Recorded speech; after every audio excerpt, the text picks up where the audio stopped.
छत्रपती शिवाजी महाराज यांच्याकडून काय शिकायचं? महाराजांची तलवार शिकवते युद्ध जिंकण्यापेक्षा मूल्य जपणं मोठं. असं दुर्बलांचं रक्षण करणं हीच खरी ताकद. आक्रमण नव्हे प्रतिकार हा धर्म असायला हवा, कारण शिस्त नसलेला ताकद विनाश ठरते. महाराजांचे किल्ले शिकवतात सुरक्षितता दगडाच्या भिंतीमध्ये नसते, ती विचारांच्या उंचीमध्ये असते. प्रत्येक तटबंदी म्हणजे दूरदृष्टीची रेषा, प्रत्येक बुरुज म्हणजे सावधानपणाची नजर. शत्रू बाहेर थांबतो कारण आत तयारी जागी असते. भिंत दगडाच्या असल्या तरी पाया हा मात्र बुद्धीचा असावा लागतो. महाराजांचा भगवा झेंडा शिकवतो रंग फडकवतो म्हणून विचार मोठा होत नाही. विचाराला भूमिका लागते, संस्कृतीचा कणा लागतो. त्या झेंड्यात केवळ केशरी रंग नव्हता, तर स्वाभिमान, संयम आणि जबाबदारीचा श्वास फडफडत होता.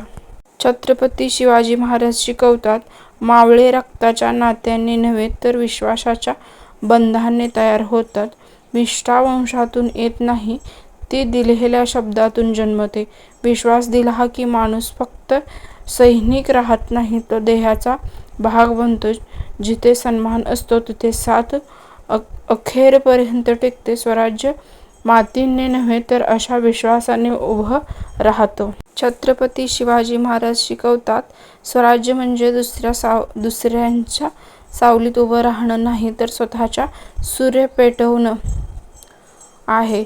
ज्याला अधिकारांचा जाणीव असतो तो दानावर जगत नाही, तर स्वतः निर्माण केलेलं स्वराज्य स्वाभिमान देतं. कारण भीक मिळते पण ओळख ही घडवावी लागते. महाराज रणनीतीबद्दल शिकवतात शक्ती मोठी असली तरी विजय मेंदूचा असतो. सरळ धावून भिडणं हे धैर्य असेल तर ते शहाणपण नसतं. योग्य वेळ ओळखणं, योग्य ठिकाण वार करणं हीच खरी कला. रणांगणावर जो विचाराने लढतो तोच कमी शक्तीनेही इतिहास घडवतो. शेवटी छत्रपती शिवाजी महाराज यांची एक गोष्ट कायम लक्षात राहते, स्वाभिमान हा माणसाच्या अस्तित्वाचा पाया असतो. तो स्वतःची किंमत ओळखतो, तो कोणाच्या दारात मान झुकवत नाही. पण दगडासारख्या कडक राहणं हाही शहाणपण नसतं, कारण कधी कधी थोडं वाकल्यानेच मूल्य वाचवतात. हट्टाने तुटणं नव्हे, तर शहाणपणाने उभं राहणं महत्त्वाचं असतं. स्वाभिमान म्हणजे आवाज उंचावणं नाही, तर परिस्थिती बदलली तरी स्वतःची ओळख न गमावणं असतं.